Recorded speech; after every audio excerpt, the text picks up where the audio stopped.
Assalamualaikum warahmatullahi wabarakatuh, saudara-saudariku yang dirahmati Allah. Alhamdulillah, sore hari ini kita berjumpa dengan Ketua DPRD Kota Batam.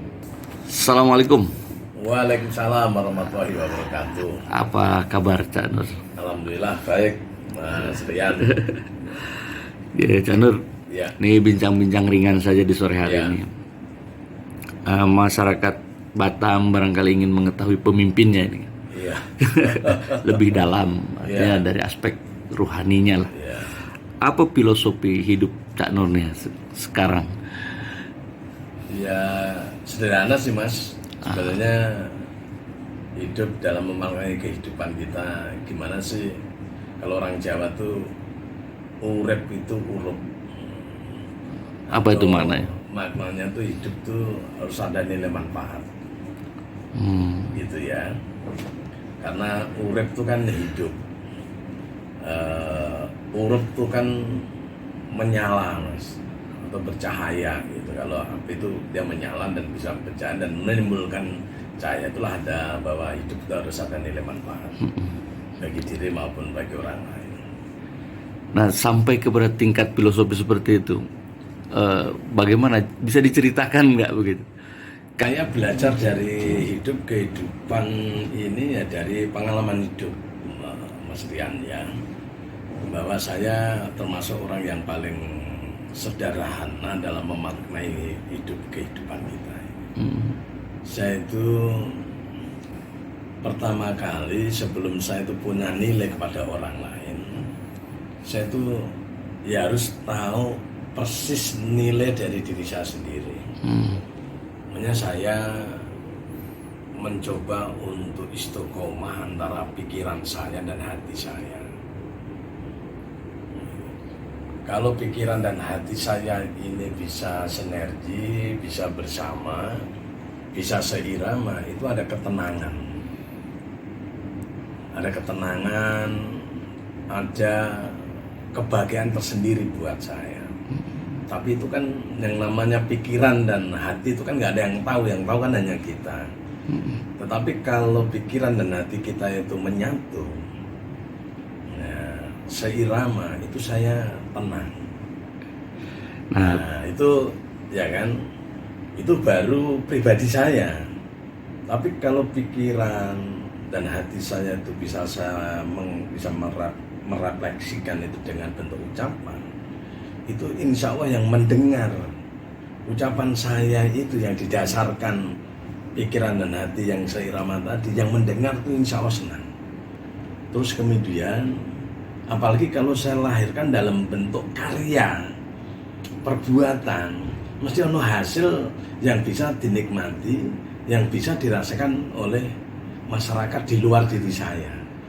Dan itulah makna dari urip tuh urup, hidup tuh harus bermanfaat untuk diri maupun orang lain. Sekarang kan sebetulnya posisi Cak Nur ini kan strategis sebagai Ketua DPRD.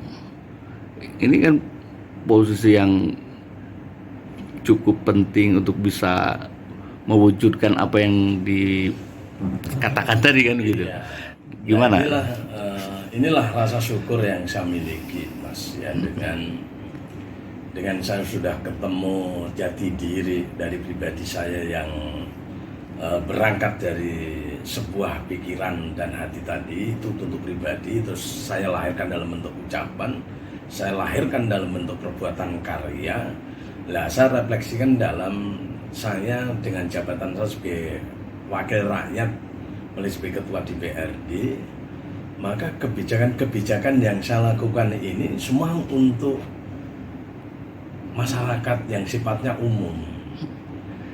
Nah, jadi korelasinya ini nyambung, dan korelasinya ini sangat cocok dengan filosofi itu.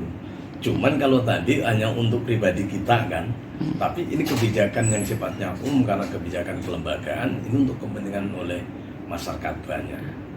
Tapi masyarakat umum melihat ini yang awam ya melihat kayaknya DPRD ini adem-adem aja gitu, tidak kelihatan gregetnya.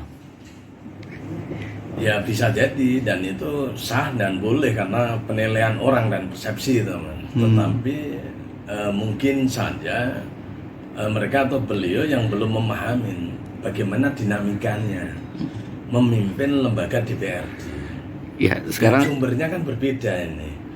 Sumbernya berbeda, warnanya berbeda, kepentingannya berbeda. Gitu ya. Nah, DPRD ini kan kolektif kolegial, Mas. Bagaimana sulitnya, bagaimana dinamika dan trik ya dalam mengemas, mengkomunikasikan persepsi yang berbeda-beda dan macam-macam ini bisa menjadi satu, menjadi kebijakan bersama. Nah, ini kan ada tantangan tersendiri untuk di internal DPRD untuk bagaimana mengambil sebuah kebijakan untuk perbaikan-kebaikan masyarakat Kota Batam. Ini nggak gampang. ya orang menganggap sebagai stempel saja bagi pemerintah kota. Apa tuh tanggapan ketua gimana, Tak Nur nih soal Saya tanggapan pikir gitu? tidak seperti itu karena setiap kebijakan kita dengan pihak pemerintah Kota Batam, baik itu berupa peraturan daerah maupun peraturan daerah APBD, itu kan kebijakan-kebijakan kita. Itu juga ada dinamikanya, Mas, ada prosesnya, pembahasannya itu juga tidak serta-merta gampang dan mudah, gitu kan. Jadi ada dialektika Ada juga ya. dialognya, ada Ada dialog. argumennya, ada dasarnya. Makanya kembali kepada dasarnya. Nah, saya pikir untuk memimpin sebuah lembaga DPRD yang kepimpinannya adalah kolektif kolegial dan keputusannya adalah keputusan bersama, itu tidak mudah. Nah, perbedaannya kalau kita minta eksekutif, kebijakan wali kota itu akan dituruti oleh seluruh segenap jajarannya sampai di tingkat lurah. Tapi kalau di DPRD nggak gampang. Seorang ketua pun tidak mampu bisa mempengaruhi, tidak bisa mengambil keputusan sendiri. Tetap semua apapun yang mau kita ambil itu perlu didiskusikan, itu perlu dikomunikasikan dan dikoordinasikan. Atau musyawarahnya itu sudah sangat dinamis. Betul. Dan ada tantangan tersendiri gitu. Karena itu yang saya katakan, memimpin DPRD walaupun seorang ketua DPRD pun setiap kebijakannya itu bisa dibantah gitu loh. Tidak harus diturutin gitu.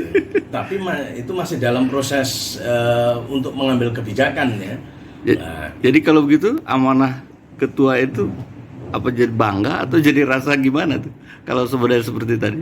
Ya, saya pikir ini di sini memang harus ada kejernihan kita berpikir dan kelapangan dada kita, dan karena memang sistem pengambil kebijakan keputusan di DPRD ini memang tidak bisa sendiri. Nah, ada proses untuk mengarahkan ke satu tujuan, ke satu titik tujuan. Itu perlu namanya partai, namanya juga lembaga politik. Perlu ada pendekatan emosional, pendekatan teori, pendekatan sosial. Itulah gambaran-gambaran itu yang harus diure untuk sama-sama bisa diterima oleh seluruh anggota DPRD. Justru dengan ademnya ini berarti ini tanda kesuksesan dalam memimpin ya berarti ya? Loh iya, karena bagaimana kalau di internal saja tidak solid, di internal lembaga DPRD tidak kompak, bagaimana kita bisa mengeluarkan kebijakan untuk kepentingan umum? Apa sih nilai dan apa sih bangganya dan maknanya kalau kita dengan eksekutif itu berantem terus? Pembangunan malah nggak lancar. Baik, ya kan, dan orientasi kita untuk rakyat, orientasi kita untuk kepentingan masyarakat Kota Batam. Nah, coba bayangkan saja kalau misalkan kita apapun program perencanaan dari pemerintah kota, terus kemudian kita patahin, terus kita nggak setuju, terus terkesan kita berhadapan, kan yang jadi korban masyarakat kita, dan itu tidak mudah.